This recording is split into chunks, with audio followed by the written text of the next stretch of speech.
Why Brooklyn? Why Red Hook? I mean, how did you end up here? Well, I'm born and bred in Brooklyn, and I started a company many years ago with Peter Frampton, and had to come down this pier at the end to get boxes for these little guitar gadgets, and I came across this backdrop, and I said, someday I'm going to be in Red Hook, and that was a long time ago, and So you started out in the rock and roll business. yeah.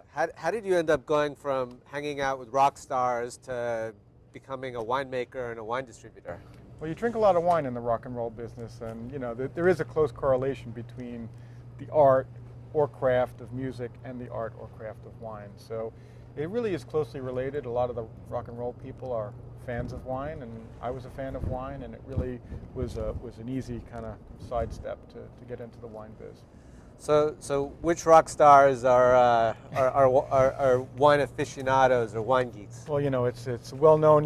I mean, even the Stones, which was, I mean, the Stones have always been into wine, and pretty much everyone that I've ever worked with has been a fan of wine in the rock and roll biz.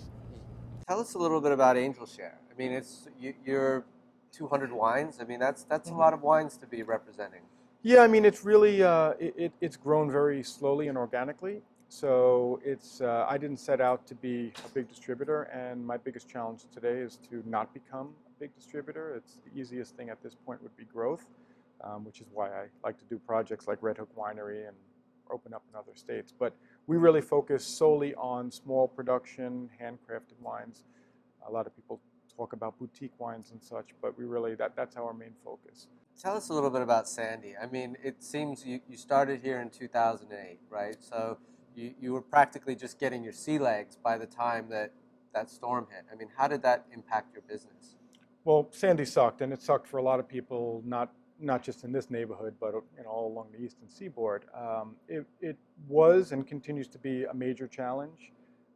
We had devastating damage, about $2 million worth, and it was a combination of infrastructure, wine, equipment, you name it. So it's been a challenging rebuilding process. But rather than just licking our wounds, we really have to try to move past it and figure out a way to recover. So we've done that. We've really worked hard at figuring out a solution, not only for today, but a little bit more long term. Cover our ass in the future so that the wine doesn't get destroyed, and hope that another storm doesn't come this way. We're in the winery here. Mhm. Tell us a little bit about the wines that you make and how you decided to select those wines.